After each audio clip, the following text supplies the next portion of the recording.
Hi,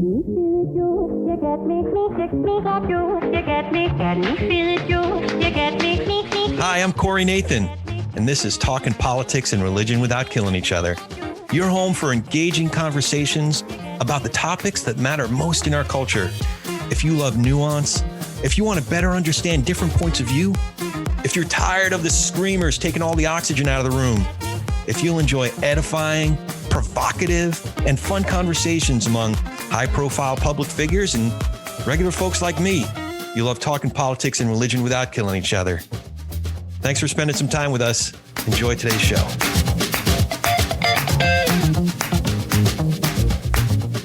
Welcome, welcome, welcome. We are talking politics and religion without killing each other. So glad to have a place to talk politics and culture and important stuff without a bunch of screamers.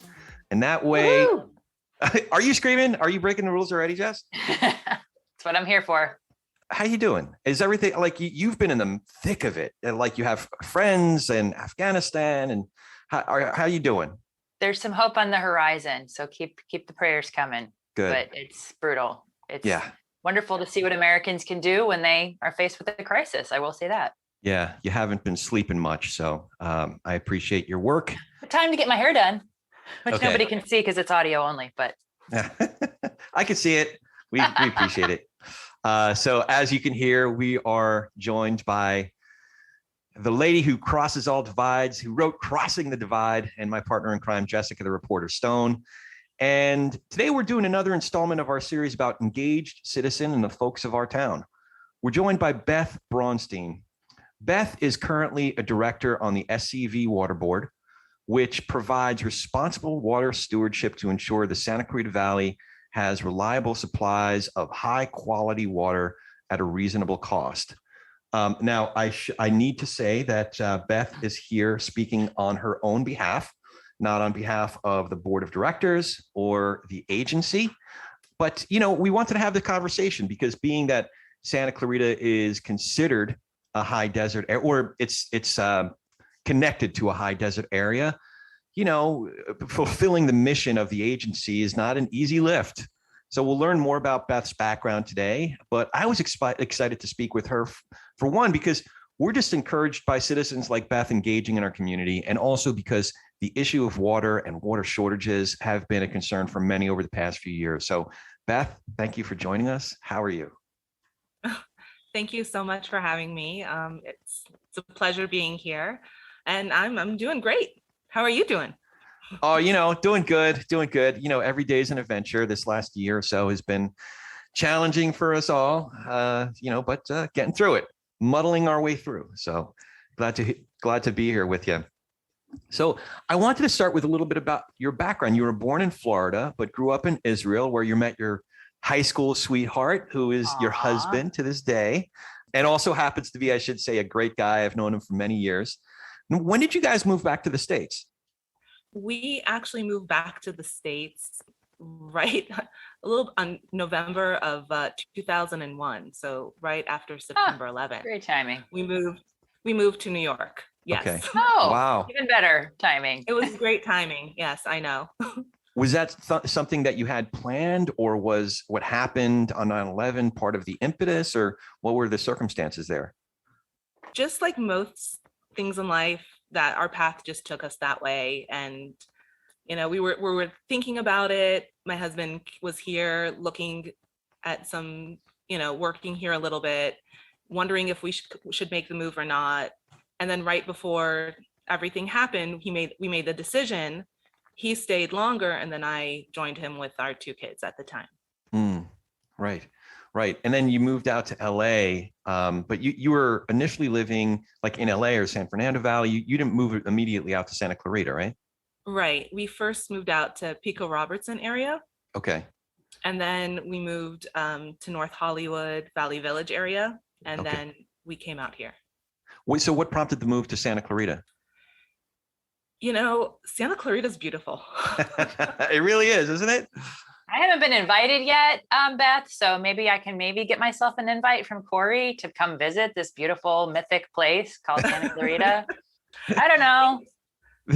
Okay, so I think you the should. Jewish half is working the Jewish guilt part really, really well. Oh, Jess. yeah. Okay. All Stir right. in the pot. Consider yourself officially invited. We got Remember, my mom grew up Catholic. I've got the best of both worlds when it comes to guilt.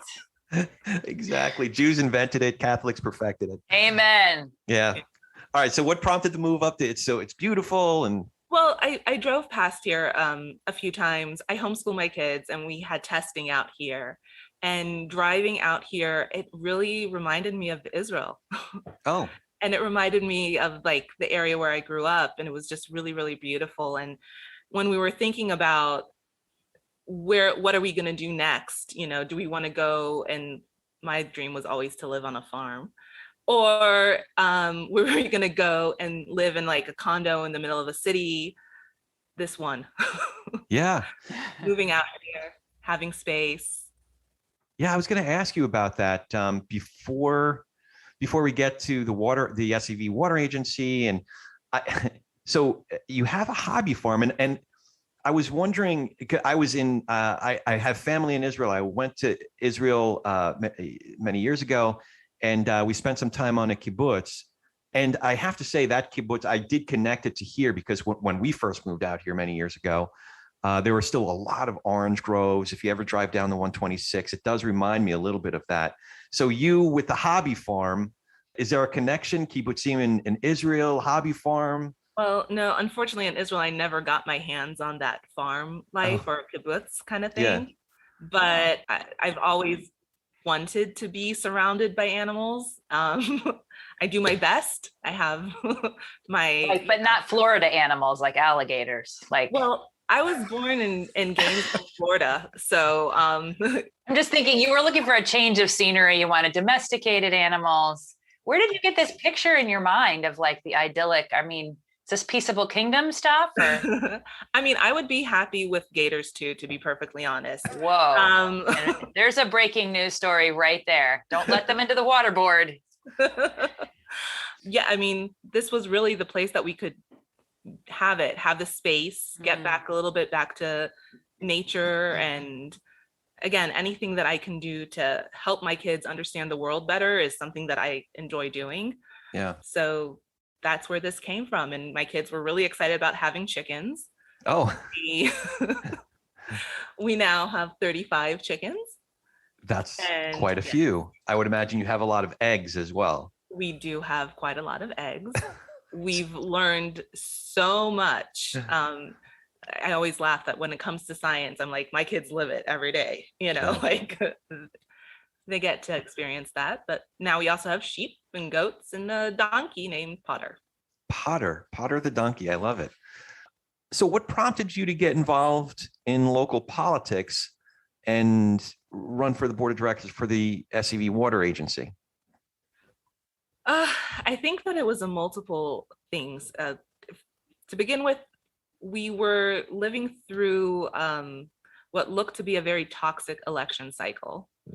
And it was getting very frustrating just watching from the sidelines and seeing everything that was happening, seeing things that were happening here in Santa Clarita, and just really feeling like we need to change something, the environment, the leaders here need to change, because I really do think that having the right leadership means a lot. You know, when you have a leader that says that's okay with you talking about people in a certain way, then people feel like you can talk about people in a certain way. When you have leaders that tend to be more respectful and compassionate, I think that, you know, people follow suit and are more compassionate and respectful of other people. And so there was that component of it, just sitting there on the sidelines and being really frustrated and wanting to do something. And at the same time, there was also, I'm a big believer in term limits. I think it's healthy. I think that, you know, keeping people updated and it keeps everybody on their toes, really. And a lot of the water board members have been there for an extremely long time. And I really thought that having a new perspective would be something that is very valuable. And on top of that, third thing is I like doing things that people think that I can't do. Mm. I like this part of you, Beth. Do tell. So, being a mom, and basically that's my claim to fame up until now, I think people tend to look at you in a certain way. I don't really have a bio to go look back and say, oh, I did this and this and this. I've been a mom since I was 18 and a half. And as a proud feminist, I believe that every woman gets to choose her path and what works for her. And what worked for me does not work for other people, and that's totally okay. But that doesn't mean that I am not smart and I am not capable and that I don't have good reasoning skills and that I'm not capable of making good decisions. So everybody was a little horrified when I put on my ballot designation mother, because they thought that for the water board, that was the kiss of death, because nobody wants just somebody that's a mother. You have to put something that qualifies with water on it. And so I was actually really humbled that people actually elected me, because I think that we need to start changing the way we think about the people that run for office. I love that. Wow. I guess I was just struck by the idea that a mom wouldn't know anything about water. I get the inference you're making, that they wanted you to have, I guess, some sort of environmental degree or water conservation background. But the reality is, if you'd asked the women who were in Flint, Michigan, what was going on with their water, we would have known about that crisis a lot more quickly than we did.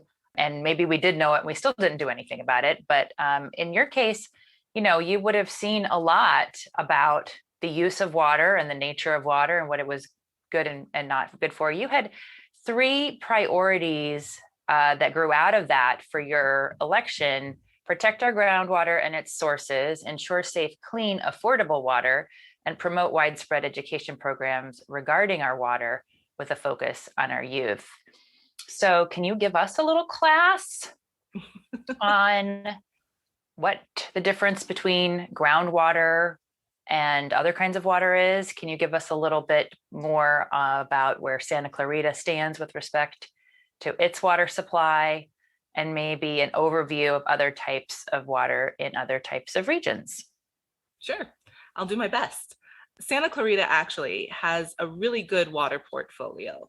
We get about half of our water from imported sources, and about half of our water is from our groundwater, which is, we have these underground rivers and that we pump out of. We have these aquifers where we pump out of them. Unfortunately, we have run into contamination issues with them. I'm not sure that everybody here has heard of PFAS, because when I walk into places and ask people, they don't always know about it. Sorry, I haven't heard about it. So can you just tell me, is that an acronym or a word? It's an acronym. There's PFAS, PFAOs, and all those. I think I've seen that in writing, but what does that mean? So it's this chemical, it's molecule that's on a lot of water resistant items like Teflon, like the foam that the firefighters use, have it in there. I've heard that it's in mascara and stuff like that. But unfortunately, when we consume it, even in minor amounts, it can be very harmful and extremely harmful for, let's say, babies who, even a minute amount that they could ingest through various ways of whether it's, breast milk or water that hasn't been filtered. It's just not a good thing for babies to be exposed to. Anyway, so Santa Clarita gets half of its water more or less from the groundwaters, and then half of it is from the State Water Project mostly. We do have some water banks that are now coming into play since we are in a drought, and since we can't really get all the water that we would hypothetically be able to get from the State Water Project. Every agency that is part of the State Water Project is allotted a certain amount of water, and on wet years we get all of our allotment, which is currently 95,000 acre feet. But this year, I think we've only gotten about somewhere between around 5% of our allotment, because there's no water to be have. So if there's no water, if there's no snow in the Sierra Nevadas, if the snowpacks don't melt and then release water into the streams that then travel down to us, there's no water. However, we are lucky because we do have extra water sources. We do have banking in the Kern, Buena Vista. We have a lot of different little things that we can pool, some acre feet from here, some acre feet from there. So, I mean, this year Santa Clarita is looking pretty good, and we are, as I said, pretty lucky. The people at the agency have been doing their job and working very hard to make sure that we have a variable, many options of water sources. And on top of that, we also do have a small percentage of recycled water that we do use. Basically, it's mostly for irrigation, for like golf courses and things like that. But since irrigation or outdoor use counts for at least half, if not more, of our water uses, any little bit that we can offset leaves a little bit more that we can then use for other things. Yeah. Yeah. Gray water, is that the term? Yeah. Yeah. Gray water.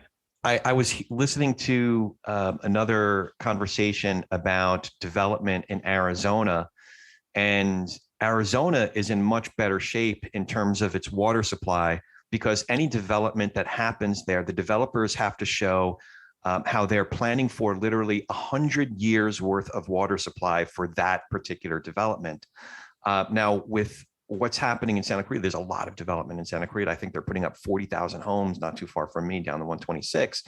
And, for those that aren't familiar with this valley, folks who really understand the history of the Santa Clarita Valley and how it's run, every major political entity, including the Water Board, frankly, are really run behind the scenes by developers and special interests. Like, for example, I don't know if these are your words, but these are my observations from having lived here. New Hall Land and Ranch has long had a lot, in fact, going back to literally to, I think, the 1860s, or versions of that company, different iterations of that company. Have you found that that's still the case? And what have you been able to do anything about it? Well, that's a loaded question. You think? So I would say that being the newest, probably the greenest member of the Water Board currently, I'm still making my observations. However, there are things that seem weird to me, or that I think we should look into a little bit more before we go ahead with. But the water agency can't really approve. We're not really in the business of approving development. The developments are approved by the city, and then we just basically need to say if we can provide water for it. Then again, if the units that are being built are under 500 units, so you'll see a lot of developments that are 492, 495, 497, they don't even need that approval. Oh, wow. So that's a little loophole. Yes. And actually, there's the Water Board agency this upcoming Tuesday is going to be making a decision about allowing CFDs, which are the Melrose tax that people know about. Some developments have come to the Water Board asking them to consider to be part of the CFD, which is like a special loan that they would then be able to get better rates, and they would use that money for water infrastructure that they would have to complete for their developments. But then instead of them having to pay it back, that money then is being paid back by future customers. So it's kind of like subsidizing the developers. Oh, that's interesting. Now, there's two that are coming up to the board this Tuesday. Unfortunately, I will not be able to attend since it's Rosh Hashanah, and we still have a water board meeting on that day. So I won't be there to attend, but if anybody's listening to this, or I guess it will be after probably. Yeah. I hope people show up. I really hope people come in and make their opinions known about if they support it or don't, because this will, kind of affect us here in Santa Clarita. I mean, the houses start at $843,000. This isn't like low income housing that they need help for. Yeah. There's another one, that's the Spring Canyon one. There's a Tesoro wants to finish its final phase, where they're going to be having estates that the big starting price is 1.6. Okay. And then the lower levels are like $1 million. So I'm still confused why we're trying to help out developers that are building $1 million houses. So that leads to another question. You brought up the polarization in our country. You put it in a much better way than I just did, but a more nuanced way than I just did. But, so much in our country and even our communities have become polarized. Masks or no masks, vaccines, climate change. Mr. Potato Head has become polarized. Like, I don't know how we got here. Have you seen that kind of polarization where on any given issue, folks figure out which side their team is on and just line up that way, or either on the board or among those who participate in the meetings? So I would say that on the water board, it's fairly aligned with political lines. However, I know that I have voted personally not, I guess. So there's on the water board, there are 12 members. There are 9 men and 3 women. The 3 women happen to all be progressive, and the 9 men happen to be not. And so it happens often that us 3 women will vote one way and all the other 9 will vote the other way. Very rarely do we see people actually crossing and changing their votes. However, I have voted differently than the other 2 women's at times. I feel like I was elected to be me. Yeah. And I will vote the way that I think I should vote, and I will listen to my conscience. Yeah. And again, it's things that I don't necessarily understand why they're partisan. So I find it confusing often because I guess I like to lead with kindness. I like to lead with compassion. I'd like to lead with inclusion. And so when those opportunities present themselves and they really don't cost us a lot to have them happen, I'm confused why anyone, regarding their political affiliation, why they wouldn't lead with those ideals. It doesn't seem to be that difficult. Well, I don't know a ton of people on the board, but I do. There's one fella on there, BJ Atkins, who I've known for about 20 years. Good guy, and we were in Bible studies together for a good bit of time. So if you ever need me to take BJ out to the woodshed and talk some sense into him, just let me know. Just say the word. Me and BJ have a good rapport. So call him out right here and now. Anyway, no, I like him. I like his family, and but I think they're moving. What's that? I think from what I understand, they're moving to San Diego. Oh, wow. Okay. Yeah. So at some point he's going to be abdicating his role, and we will see what happens then. Ori, yes, you should run for the water board. Oh, can you? Well, actually, I'm in Castaic, so I think I would be Castaic Lake, the agency for Castaic Lake. Valencia. Oh, it is Valencia. Yeah. Well, there used to be 3 water agencies. Okay. And in 2018, they all merged. Oh. To be Santa Clarita Valley Water Agency. Oh, so that includes Castaic. It used to be Valencia, Castaic, and it used to be and Santa Clarita. Yeah. And Newhall. Oh, wow. So yeah, people don't even, that's the thing. People don't even know that there's now one water agency. Yeah. Yeah. Well, I went to a chamber. I should know this because I went to a Chamber of Commerce meeting before pandemic and we toured the agency, and I guess I wasn't paying close enough attention. So, but it has crossed my mind, either Castaic Town Council or, okay. So I'm going to reveal some news. Since we're talking about local politics, there was some talk from a political action committee, a fundraising group, as well as some very high profile strategists, to have me challenge Mike Garcia for California 25. And it didn't come to fruition because they said I'd have to cut my hair. And I was like, no, I'm just not going to do it. there were some other factors. Actually, when Christy— It's like asking Goliath to cut his hair. I mean, no, wait, who was the guy? Samson. Getting my Bible wrong. Sorry. Yeah. No, in all seriousness, That's giving me a mom look right now for everybody. One of the major factors, even though I tend to, on a policy by policy basis, I tend to be more aligned with conservatives in the classical sense, sort of the National Review conservatives, the Dispatch conservatives, not the so-called conservatives that are kind of justifying storming the Capitol. But one of the reasons I decided I didn't need to run is when Christy announced that she was running again. Because as strange as it may sound, when I first met Christy, I said, hi, Christy, I'm Corey. I voted against you almost every time.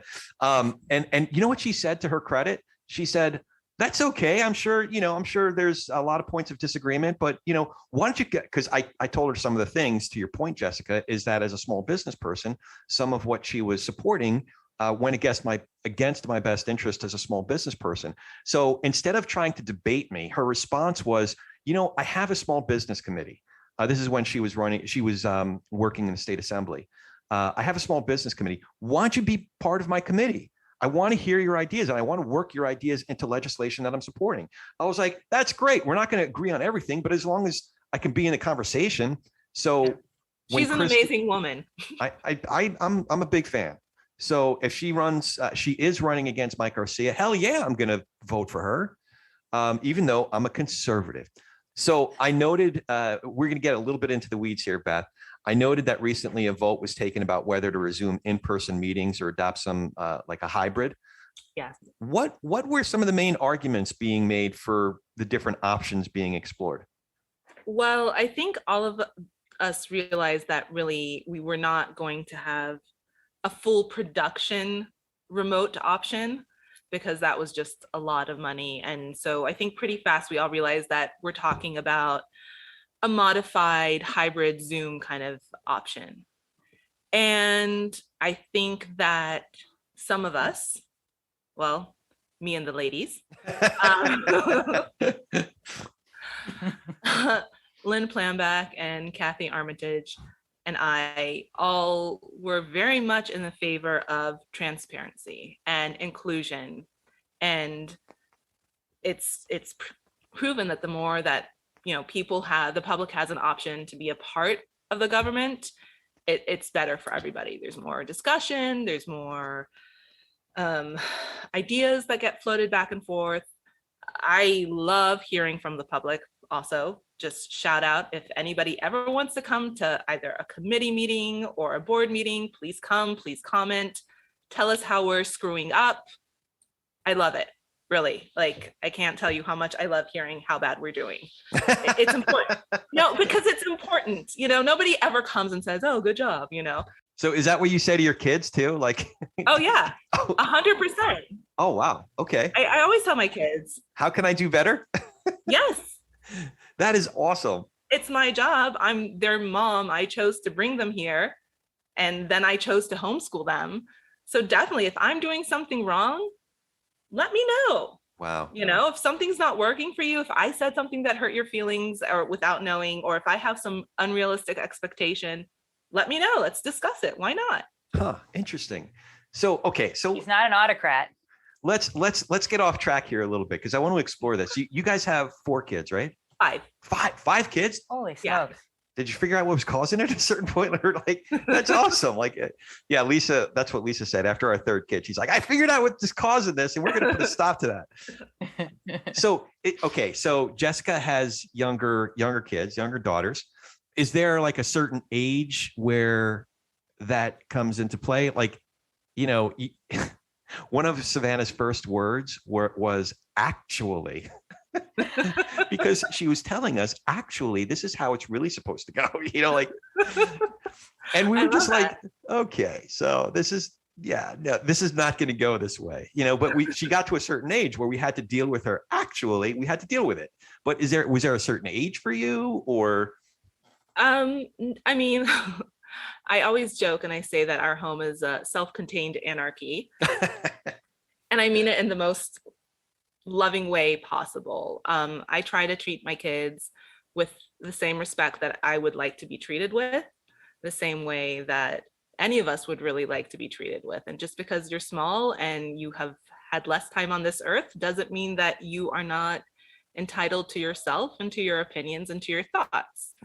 And the more open we are about discussion and dialogue, I find that I don't really have those, I guess, quote unquote, teenage moments with my kids, because they know that if something's not working, they just say something about it, like we're here.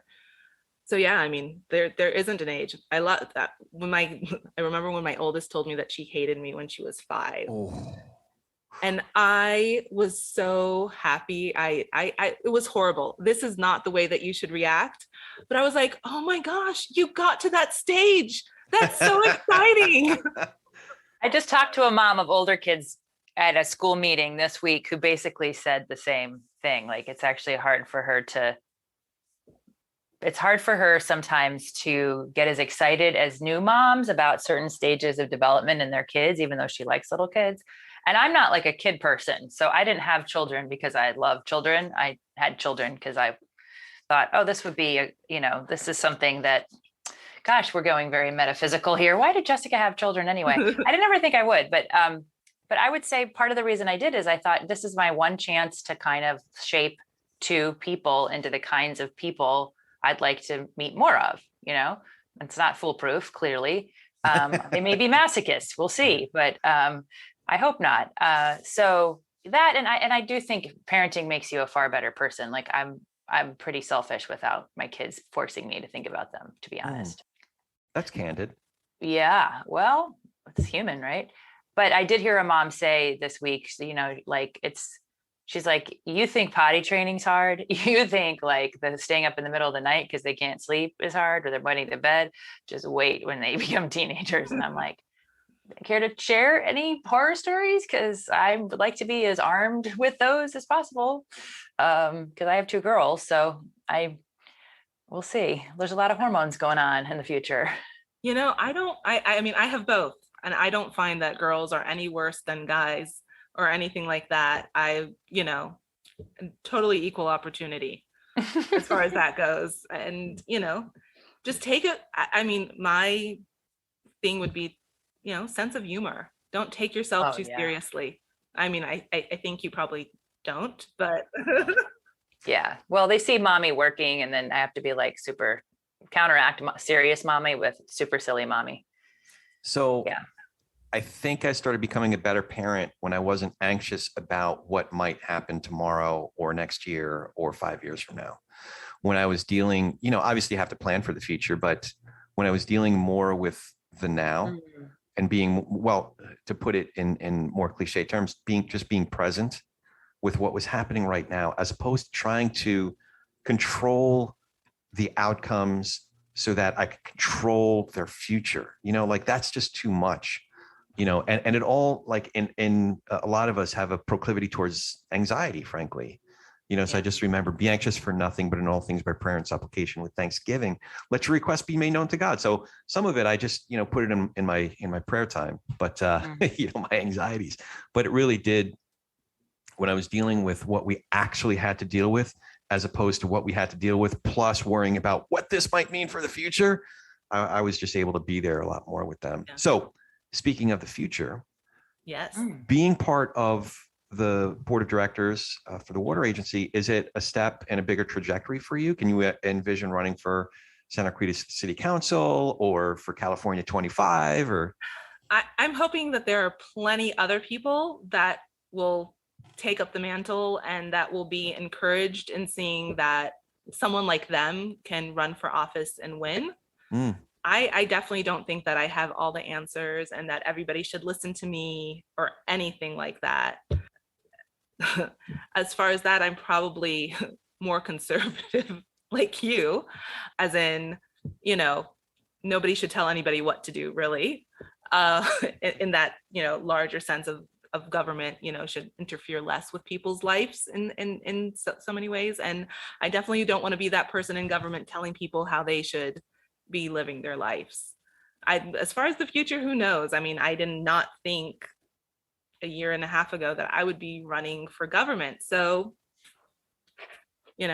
every day is an opportunity, and who knows where the path will take us. Yeah, every day is a new adventure. I have a segue here back to water.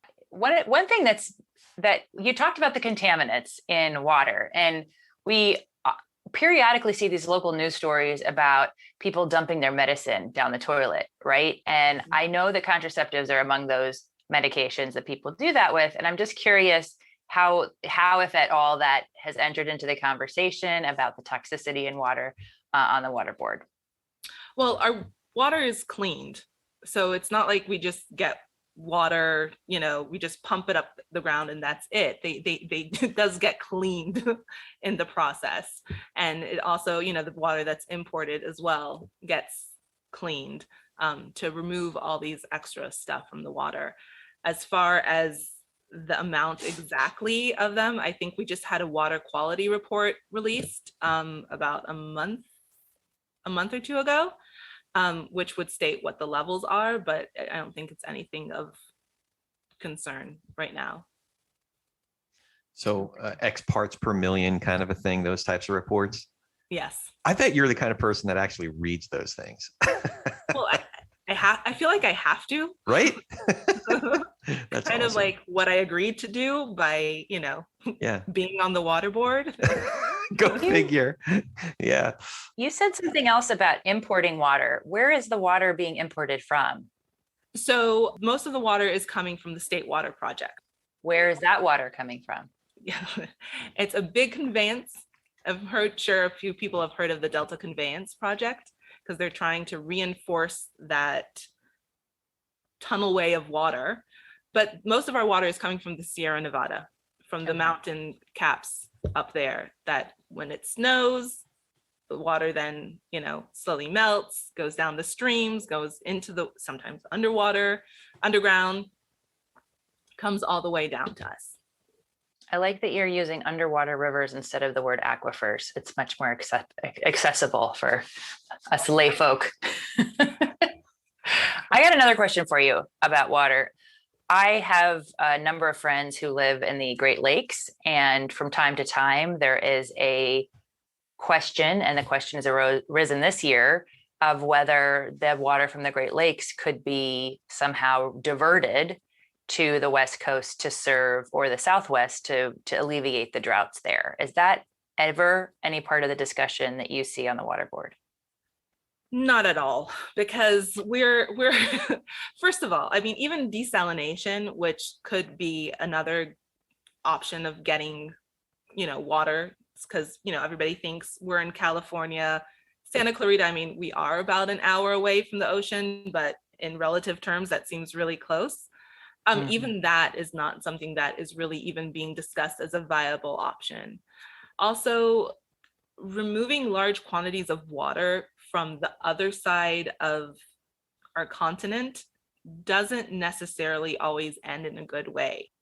That's certainly what the people of the Great Lakes think. So that's why I was curious, because they're very up in arms about whether they need to lobby against this kind of idea, because their water it has, it ebbs and it flows, climate change is impacting it.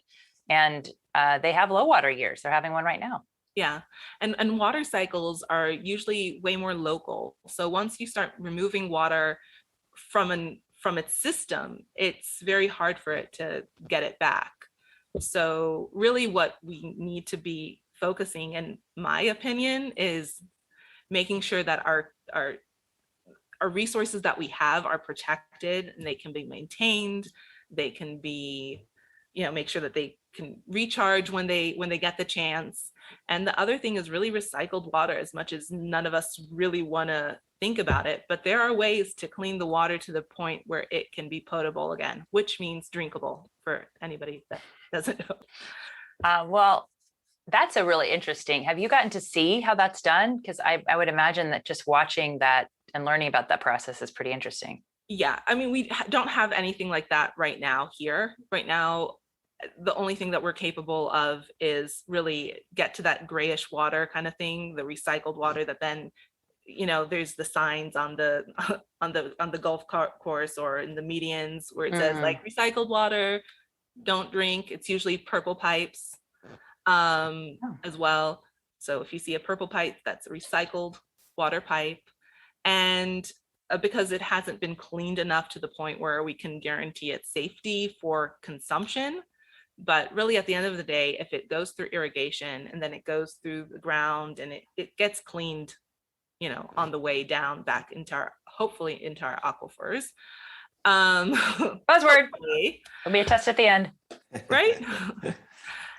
But recycled water really is the only really way that we can ensure that we're going to have water, because climate is changing. It is getting warmer. So warmer temperatures, less water. It doesn't end well. I mean, we're seeing all the fires that we're having right now. We're seeing all the crazy storms that we're having on the East Coast. We need to get to that point where we, pause a second and have a real discussion about it, not by, political lines or anything like that, because really it's not going to help you if you're a Republican or a Democrat if there's no water. Like, water is something we all need. And to bury our heads in the sand and just like, oh, we'll be fine. We've been thinking that we're not going to have enough water for the past 50 years. And look, we're still here. Okay, but can we do better? Yeah. At the end of the day, is there something that will work better? I mean, and this goes for everything. It goes for our school system. It goes for our court system. Every system that we have in place was put in place a really long time ago. So maybe we should stop and realize that we are now in 2021 and see if there's anything else we can do to make things better, to work longer. But, people don't really want to have those conversations. Well, we're having it. So in addition to your, I want to call it a farm, but I lost the word, not farm, hobby farm. Is that, yeah. Okay. So in addition to hobby farm, in addition to your work with the water agency, you also support a number of nonprofits around town. One that I'd like you to tell us a little bit about is the local food bank. Yeah, the food bank is something that is actually really important to one of my sons. Ever since he was little, he would make me, every time we saw a homeless person on the side, he would demand that I give them something. And he would shame me at the age of 3, saying like, but you need to help them. And every year for his birthdays for the past, I want to say 5 years, every time we ask him what he wants for his birthday, he asks that we donate to food banks. Because, and he's a really special kid. And it's great because he just turned 13, so it's been a while that he's been interested in this. And we as people, we can't really make good decisions if we're hungry. Yeah. And there's plenty to go around, and we should definitely make sure we help the people around us. So just for folks in Santa Clarita or around the country, you can go to scvfoodpantry.org, SCV for Santa Clarita Valley, foodpantry.org, and find out more about it. And was that the theme for his bar mitzvah? Or? Yeah, oddly enough, yes. That's awesome. That is terrific. Okay, so I have one other question and then a little bit of business. Do you have any questions for us? Well, I don't know if I really have a question, but I would think that it would be helpful for people to understand how the water board works. Oh, that's a great Yeah, please. Yeah, no, because I was looking it up and I didn't realize just didn't occur to me. Okay, so there's the board of directors and then there's the people who work for it. And like the CEO is the same as the, like, so yeah, please give us a filler. Well, beyond that, it really is, everybody knows about the water board meetings. And those are the meetings that happen on the first and third Tuesday of the month at 6:30. Now, beyond that, actually where most of the work is done is in committees. Each director is assigned to one or two committees. And those committees are really where the bulk of the work is done. So if people want to get involved, I would actually recommend them going to the meetings because aside from the fact that the meetings aren't really recorded, it's a great way to really be able to put input in the, right there as things are getting, thought up, and really most of the discussion takes place in these committees. And the committee then can decide if it wants to approve to move a topic to the board or if it's going to squash a topic. So for example, I'm on the finance and administration team committee. Then there is a water quality and water resource committee. There is an outreach committee and there is an engineering committee. So there are 4 committees that take place at different times. They take place once a month.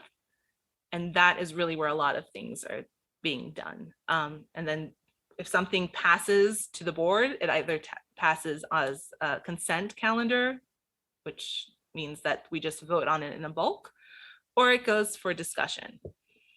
And if people wanted to find out about the meetings and more about SCV Water Agency, where can they find that information? So they can go to the agency's website, Your SCV Water, and you can there's a big button there that says board and committees. Just click on it. It gives you what the next committee was, what happened.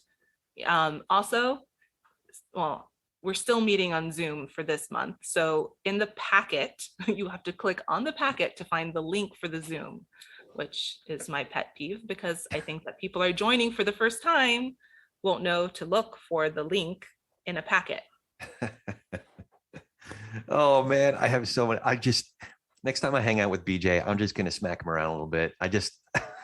Listen, I'm all for transparency, and I've been trying to get them to, put more posts up in Spanish, because as a bilingual person, I know that when I see something in Hebrew, it catches my eye, even though I can read in English and, it's not a problem. Still, that seeing it in this other language just catches my attention in a different way. Yeah. And I think that it's really important that we start, reaching out to more people. Also, if I can plug, yes, the water agency has rebates. People don't know about that. And that's really, really important. And that's something that we're trying to get more people to know about. And actually right now is the best time because the fiscal year just started for the agency in July. So they have all the monies. So there's rebates for pool covers if you're interested in. There's rebates for replacing your front lawn. Oh. Yes. Go to the Rocky Road. Native. The natural landscaping. For natural landscaping, because as we said, about more than half of our water is spent on outdoors. This is why I'm never going to be able to be your neighbor, because my husband likes to mow grass too much.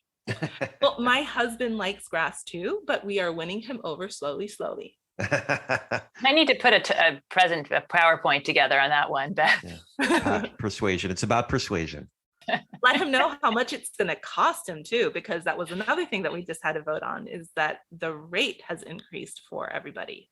Duly noted. Well, Beth, this was really educational for me. It was also fun just to hang out with you. It's long over. Jess, we figured that we probably passed each other at these various industry events where I guess we both have a little bit of anxiety in big crowds and stuff. So it's just cool hanging out with you one-on-one. And I hope we get to do it in person. I'm all vaccinated, so it'd be fun just to hang out. Superhuman is what he really means to say. No. I really enjoyed it. And I really learned a lot. I learned a lot prepping for this conversation, but also just sitting down with you here today. So I really appreciate you taking the time. Thank you so much. I really appreciate you having me and having an opportunity to, explain a little bit about what we do, and hopefully people will pick it up and get involved a little bit more, because at the end of the day, the more people are involved and a part of the conversation, the better it is for all of us. Yeah. Engaged citizen. I love it. Jess, you be well. Best wishes and prayers Thanks. with your friends. I know you're working hard at that. So as always, if you like the show, please hit that subscribe button, leave us a review and comments wherever you get your podcasts.